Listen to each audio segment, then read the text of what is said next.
దేవుని పరిశుద్ధ నామంలో మీకు హృదయపూర్వక వందనాలు తెలియజేస్తుంటున్నాం. ఎలా ఉన్నారు? బాగున్నారు కదూ?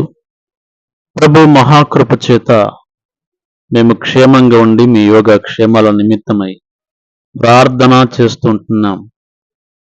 మీరును మీకున్న ప్రార్థన అవసరతలు తెలిపి ప్రభుచ్చే విడుదల పొందాలని ప్రేమతో మనవి చేయుచుంటున్నాం. మంచిది. నేటి దిన వాక్యమును చదువుకుందాం. కీర్తన గ్రంథం 37వ అధ్యాయము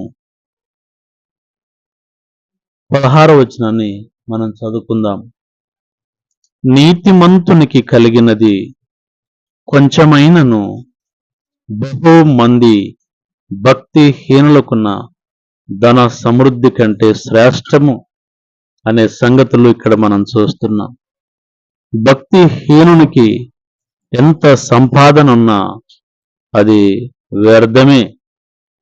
కానీ భక్తి కలిగిన వానికి, నీతిమంతునికి కొంచెమైన అది మరి శ్రేష్టకరమైనది, అది తృప్తికరమైనది అనే సంగతులు ఇక్కడ మనం చూస్తున్నాం. కాబట్టి వాక్యం వింటున్న నా సహోదరి సహోదరుడు, నీకున్న కొంచెమే కావచ్చు, అది శ్రేష్టకరమైనది, అది దీవెనకరమైనది అనే సంగతులు మర్చిపోకుండా దాంతో తృప్తి ఎందుతూ ఇంకా అనేకమైన వాటి మీద దేవుడు నిన్ను ఉంచబోతున్నాడు. కాబట్టి ఆయనను జాగ్రత్తగా వెతుకుతూ అభివృద్ధి, మహాభివృద్ధి పొందాలని ప్రేమతో మనం చేస్తుంటున్నాం. యోబు గ్రంథము 8వ అధ్యాయము యోబు గ్రంథము 8వ అధ్యాయము 5, 6, 7 వచనాలు. నీవు జాగ్రత్తగా దేవుణ్ణి వెదికిన ఎడల, సర్వశక్తుడగు దేవుణ్ణి బతిమాలుకున్న ఎడల, నీవు పవిత్రుడవై యథార్థవంతుడవైన ఎడల నిత్యముగా నీ యందు శ్రద్ధ నిలిపి